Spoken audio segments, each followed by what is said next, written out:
I've never believed in ghosts, but I believed in people, and it turned out to be much scarier. It all started with a letter.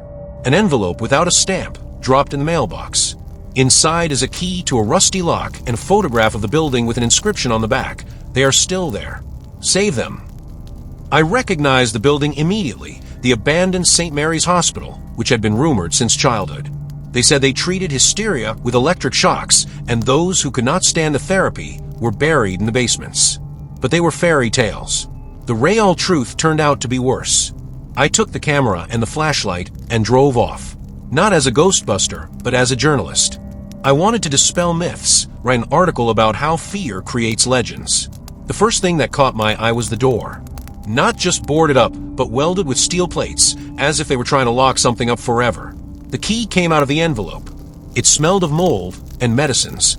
Not by decay, but by a pungent chemical odor, as if someone had recently washed the floors with bleach. The walls were covered not with numbers, but with names. Hundreds of Clara, Edward, Lily, written by a child's hand. I pointed the camera at the inscription. She is changing us. Don't look her in the eye. I found a folder in the chief physician's office. Special cases. Inside, there are photographs of patients with identical scars behind their ears, as if pieces of their skin had been cut out. Notes, Subject 12. Exposure to aggression had the opposite effect. A replacement is required. Subject 7. The implantation attempt was aborted due to blood loss. Dispose of it. There was a tape recorder on the table. I press play. Day 14. Subject 3D keeps calling for his mother. He administered a double dose. If it doesn't stop, go to the silence phase. The recording stopped. In the silence, I heard a creak. A real creak. I followed the sound. There was a woman sitting behind bars in the room on the second floor. About 60 years old, in a hospital gown. Her hair was gray, but it was braided neatly, as if someone was taking care of her. "You're late," she said without turning around. "They've already started." "Who?" I asked, but she just shook her head. "You can see they're writing their names, right?" She pointed at the wall. "These are not patients. These are warnings." She stood up, and I saw that her robe was chained to the wall.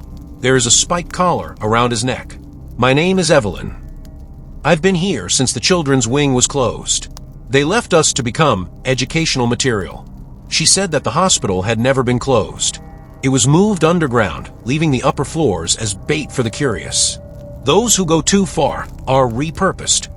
"You're already trapped," she whispered. "They see you through the cameras. Run." Not yet. The door slammed shut behind me. The lights went out. Red lights came on in the darkness, and I heard the hum of ventilation. The air became sweet like in dentistry. Evelyn screamed. "It's gas. Hold your breath." I rushed to the window, but it was concreted. There was a ringing in my ears, and my legs felt weak. The last thing I saw was a silhouette in the doorway. A tall man in a surgical mask. In his hands was a syringe and something that looked like a meat grinder. I woke up in a windowless room. There was a plate of food on the table in front of me. Mashed potatoes, cutlet, and a fork. One, because they don't give you knives here. On the wall was written in blood, "Don't eat." They're in the food. The door opened. The nurse came in. She was pretty, wearing a white lab coat with buttons in the shape of pluses. "Eat up," she smiled. "The doctor will be here soon." "Which doctor?" "The one who will correct you." She went out, leaving the door ajar. I went up to her and looked into the hallway. There were bodies hanging on hooks from the ceiling. Not corpses, but living ones. With her eyes open, dripping with saliva. They had numbers tattooed on their foreheads. Subject 45B, mistake, aggression. Subject 12B, error memory. Subject 7G, mistake, empathy. I'm writing this under my bed right now, while they're looking for me on the floors. In my pocket is the key to the storage room, which Evelyn shoved at me before the guards burst into her room. If I find him, I can open the archive room. But I hear footsteps. Their boots clatter on the metal bars. They know I'm here. And yes, I started hearing their voices. Quiet, like static on the radio. They say, "Don't be afraid. We will make you perfect." The footsteps faded away, replaced by a murmur. They were talking at the door, checking something on the list. I pressed myself against the cold floor, feeling sweat trickle down my temples and mix with the dust. Evelyn's key burned in her pocket, as if to remind her, "Move or you'll die here." I crawled out from under the bed, listening for every rustle. The corridor was empty, lit by dim lamps with cracked shades. There was a map of the branch on the wall with the inscription, Luggage Storage, Sector G. The arrow pointed down at the end of the corridor. On the way, I came across a room with monitors. The screens showed footage from wards, people in straitjackets tied to chairs with masks on their faces. There were no ventilators. Hoses leading to tanks with cloudy liquid were connected to the masks. The inscription on the barrel reads, Correction of Consciousness. Episode 12-inch. Suddenly, one of the patients jerked, staring at the camera. His eyes were wild, but he was pointing down at the floor.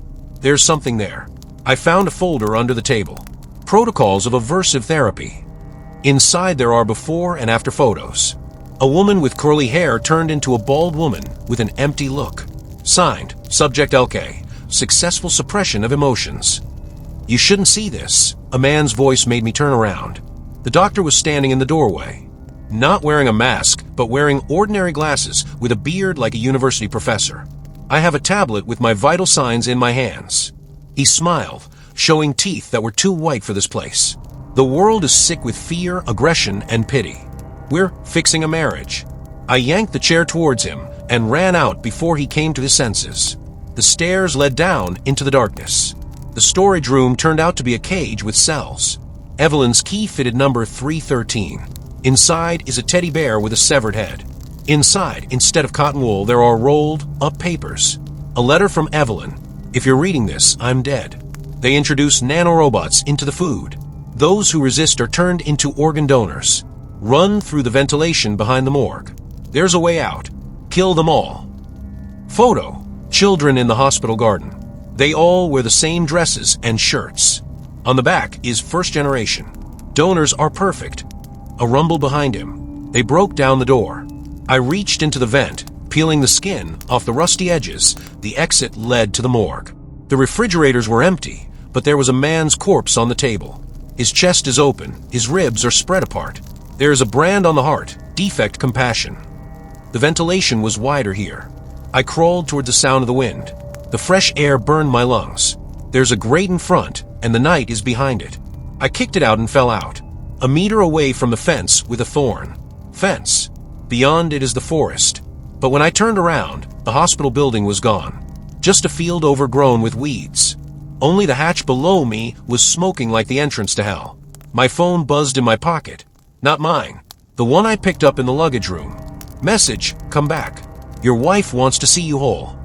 Attached photo, my bedroom. My wife is asleep. On the bedside table is a teddy bear from cell 313. I froze, staring at the photo. My wife was sleeping in the same position she always fell asleep in, with her hand under her cheek. But the teddy bear, we bought it at the fair on the day of our first anniversary. I didn't notice then that his head had been blown off. Or was it torn off later? The forest rustled around them. Branches whipped at my face as I ran to the car. But the Land Cruiser was gone. In its place was a rusty truck with the hospital's logo. There are keys in the cabin. A trap? Probably. But the alternative is to stay here, where even the earth breathed chemicals. The engine purred. The radio hissed, then a voice said, "We know where you live. Come back and we'll erase it." The sentence ended. The navigator turned on itself, showing the route to my house. Everything inside screamed that this was a bad idea, but I stepped on the gas. The house seemed untouched. The lawn is mowed. The light is in the living room. I entered through the back door, grabbing a meat cleaver. His wife was standing at the stove, stirring the soup. She was wearing her favorite blue dress. "I came back early," she smiled. "Sit down, let's eat now." "Where's Mishka?" I asked, not moving. "What bear?" She frowned. I showed him the photo. Her face didn't flinch. "Oh, this one. You gave it to your sister yourself. Remember? I don't have a sister." She turned around and I saw the scar. The one the hospital patients had behind their left ear. A crescent moon. "What did they do to you?" I whispered. "Salvation." She ran her hand over my cheek. "We're perfect now." The knife fell out of my fingers. There were no pupils in her eyes, just a cloudy film, like a dead man's. I rushed upstairs to the office. Old photo albums were scattered on the floor. My wife and I are in each picture, but in different houses, in different clothes, with different dogs. And there's that damn bear everywhere. There is a folder with the insurance company's logo in the desk drawer. Inside is a contract for the experimental treatment of a rare disease. My signature. The date is 3 years ago. You agreed first. His wife stood in the doorway, holding a bread knife. To save me from cancer. They erased your memory. And me too. She came closer, and I saw that her neck was covered with zipper scars under her dress. Like a doll. We can start again. She pointed the knife in the air. They will give us new faces. New names. I broke out the window and jumped into the bushes. A siren sounded from behind. A hospital truck was driving down the street. I'm writing this in an abandoned barn right now. My wife, no, it's sitting in the corner and humming a lullaby. Her skin is cracking like plaster. Wires are sticking out of the wounds. She stopped humming. Her head turned to me with a mechanical creak, like a robot running on grease. My eyes, those cloudy lenses, reflected the light of the flashlight I'd grabbed from the shelf. You're broken, she said in a voice pieced together from scraps of our old voicemail. We need to fix it. I stepped back against the wall, feeling for something hard behind my back. Shovel. Rusty but heavy. She stood up, her movements jerky, like dolls on a tight spring. The robe had slipped off, exposing his chest. LEDs were flickering under his skin, twining around his ribs like garlands. We can be together again. Her hand reached out to me, fingers breaking at the joint, exposing steel rods. I hit it with a shovel. The blade bit into his shoulder, sending sparks flying. She didn't make a sound, just tilted her head, examining the damage. It hurts, she said, and there was a shadow of the woman I loved in her voice. Just for a second, I ran outside. The night greeted me with silence, interrupted only by the drone overhead. He circled like a vulture, a camera, with a red light following every step. There was a motorcycle in the shed. It's old, but with a key in the lock. I took off down the dirt road, leaving the hospital truck in a cloud of dust. The drone was not far behind. The road led to a roadhouse. Josie Diner. The sign was flashing neon pink. There's not a soul inside. There's a cold coffee on the counter and a laptop with an open video chat. The screen blinked. A man in a suit appeared, his face hidden by a distorting filter. You're stubborn, he said. But we'll get you back. She asked, didn't she? There was a printout on the table. My baby photo. Caption, subject 0. First successful transfer. Did you think you found that hospital by accident? The filter on the man's face twitched, revealing a scar above his eyebrow. We raised you like a puppy. They threw dice hints. And you always found it. I threw the mug at the screen. The laptop crashed, sending out sparks.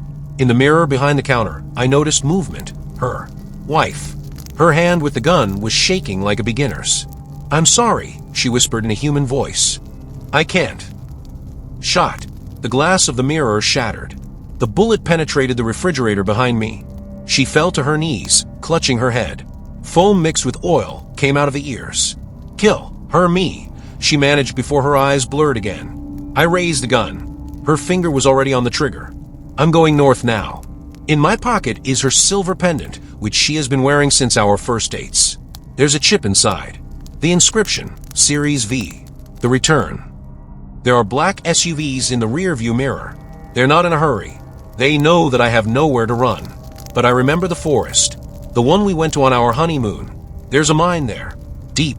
And enough dynamite to erase everything, including the truth. I turned off the bike a kilometer before the mine.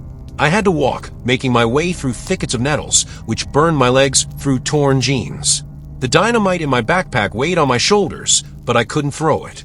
It was the only way to erase their tracks. Forever. The shaft was deeper than I remembered. The rusty rails disappeared into the blackness like the teeth of an old beast. It smelled of damp and sulfur inside. I tied the dynamite to a support beam, lit the fuse, and ran to the exit. They were waiting outside. 3 men in black with carbines. Not the police, they didn't have patches. Only the logo on the sleeves, V-Corp, rebooting the future. Stop, the elder shouted. You'll destroy the evidence. The fuse burned faster than I expected. What evidence? I shouted, retreating to the edge of the shaft. You're everywhere. He grinned, pulling out his tablet. I'm on the screen. I'm sitting in a cozy living room with my wife. Our house. Our faces. But the interior. I recognized the wallpaper from the hospital. You're just a test, he said. Series V. A test of resilience to reality awareness. You've exceeded expectations. There was a jolt behind him. A wave of hot air hurled me down the shaft. I clung to the rocks, but they were crumbling. The last thing I saw were their faces. No gloating, with cold curiosity. I woke up in a white room. I have IVs on my hands. There are sensors on the chest. There's a mirror in the corner. My face is in it, but not quite. The scars were gone. The hair became thicker. The teeth are even like a model's. The door opened. The nurse came in. The one from the hospital. "Congratulations," she smiled. "You passed. Your resistance to cognitive dissonance has surpassed 98% of subjects." Where am I? The voice sounded strange. At home, she adjusted her pillow. You've always been here. The forest, the mind, the wife. Everything is a simulation. The monitor on the table blinked. Video. Hundreds of capsules with people immersed in liquid. My capsule was marked V0, the prototype. Why? I asked, but she was already inserting a syringe into a vein. To create perfect soldiers. Those who will believe in any reality that we give them.